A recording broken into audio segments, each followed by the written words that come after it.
ආයිබෝවන් ඔබ අද වැඩසටහන සාදරයෙන් පිළිගන්නවා. අද අපේ වැඩසටහනින් ඔබ දැනුවත් කරන්න යන්නේ විශේෂ රෝගයක් පිළිබඳව.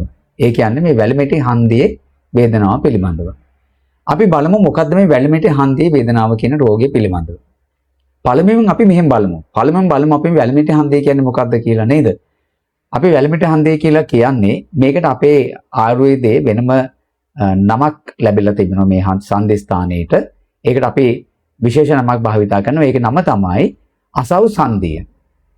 අසව් සංදිය කියලා කියන්නේ අසව්වක් කියලා කියන්නේ මේ සරණේරුවක්. සරණේරුවක් හා සමානව නවන්න දිගාරින්න පුළුවන් සංදි ස්ථානයකට තමයි අපි අසව් සංදිය කියලා කියන්නේ. අපේ ශරීරයේ අපි අසව් සංදිය කියලා කියන්නේ වැලිමිටි හන්දියට. මේ වැලිමිටි හන්දිය නිර්මාණය කොහොමද?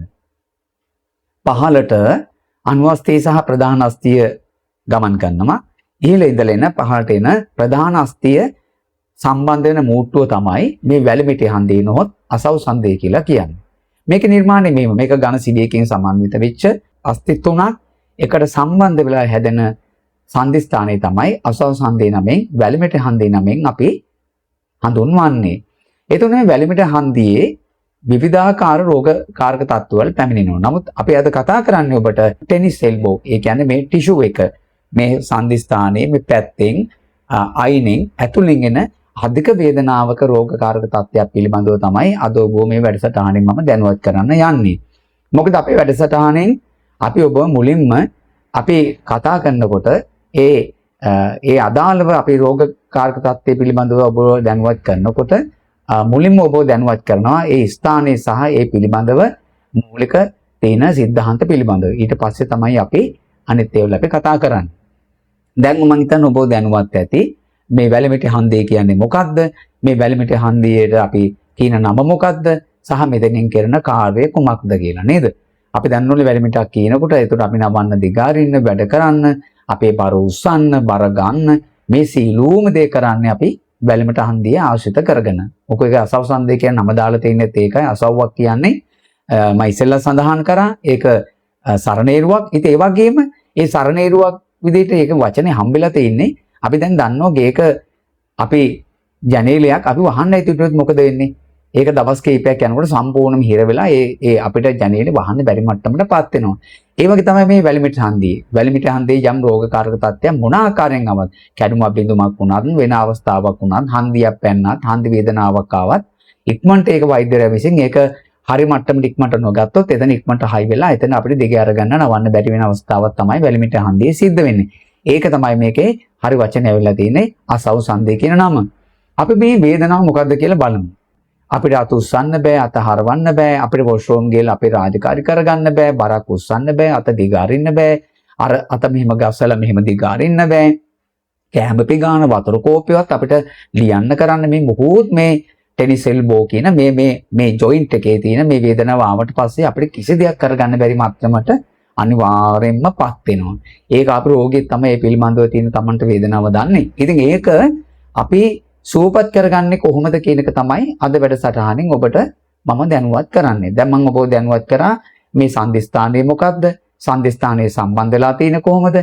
මේ සංදි ස්ථානයේට ඇතිවෙන රෝග පිළිබඳව තියෙන ඇති වෙන වේදනාව සහ ඊළඟට අපි බලමු මේ රෝගේ සුවපත් කර ගැනීමට මොනවාද තියෙන ඖෂධ වර්ග සහ මීට අවශ්‍ය කරන ප්‍රතිකාර මොනවාද කියලා.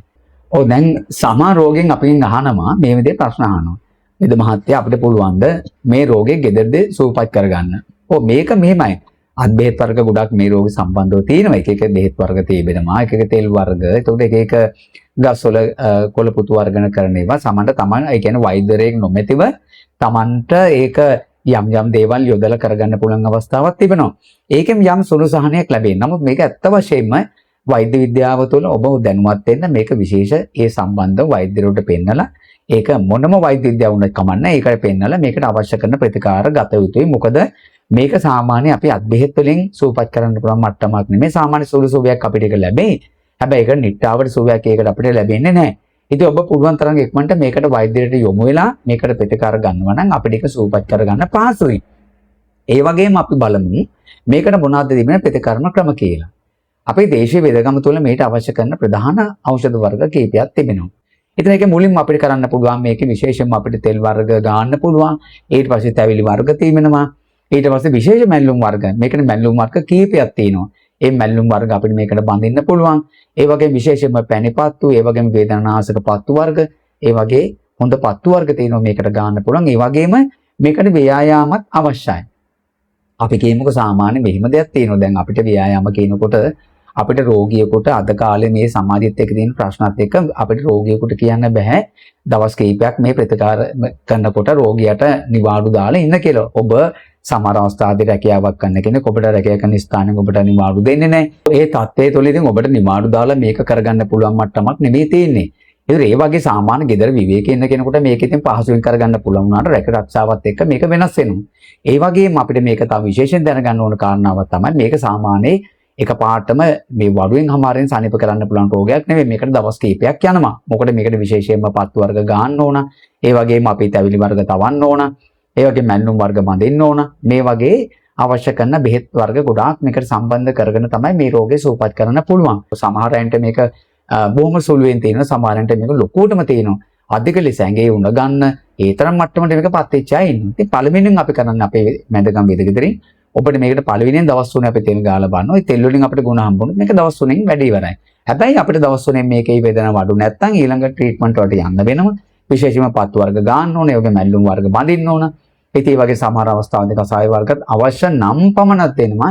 නමුත් මේකට එහෙම දෙන්න ඕන කාරණ තත්ත්වයක් නෙමෙයි. මොකද කසාය සම්බන්ධ කරගෙන මේක කරන්න බෑ. මොකද මේක හන්දිගත රෝගයක්. ඉතින් හන්දිගත තත්ත්වයකදී ගොඩාක් දුරට අපි 99.1%ක්ම මේකට කසාය වර්ග අපි භාවිතා කරන්නේ නැහැ.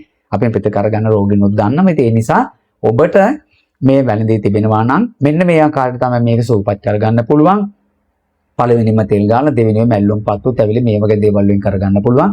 නිට්ටාවට මේක සූපපත් කරගන්න පුළුවන්. හැබැයි ඉතින් දවස් කිහිපයක් මේකට ඕන වෙන එක පාට ෂෙනකටක් ගාලා මේක සූපපත් කරගන්න බෑ. අපි මේ වෙදකමේදී පුළුවන් තරම් ඉක්මනට අපි මේක සම්පූර්ණම සූපපත් භාවයට ගෙන දෙන්න පුළුවන් රෝගියක්. ප්‍රතිකාර වලින් මේක සූපපත් කරන්න පුළුවන්. ඉතින් මම ඉල්ලා සිටිනවා ඔබට යම් ගැටලුවක් තිබෙනවා නම් ඔබට මේ වගේ රෝගයක් තිබෙනවා නම් ඔබට මේ වගේ වේදනාවක් තිබෙනවා නම් ඔබ අපි ළඟට එන්න ඔබ වෛද්‍යරයට පෙන්නන්න ඔබ ඊට නිසි අවශ්‍ය කරන ඒ සම්බන්ධ වෛද්‍යරයට පෙන්නලා ඒ නිසි ප්‍රතිකාර ගන්න මෙය පාරම්පරික දේශීය වෙදකමින් සහ මේ මැදගම වෙදගෙදරින් ඔබට මේ නිට්ටාවට සුව කරගන්න පුළුවන්. ඉතින් ඔබ අපි ළඟට ආවොත් ඔබට අවශ්‍ය කරන ප්‍රතිකාර අපි ළඟ තිබෙනවා. එන්න ඇවිල්ලා මේ රෝගේ සුවපත් කරගන්න කියලා මම ආරාධනා කරමින් අද වැඩසටහන අවසන් කරනවා. සියලු දෙනාටම තෙරුවන් සරණයි.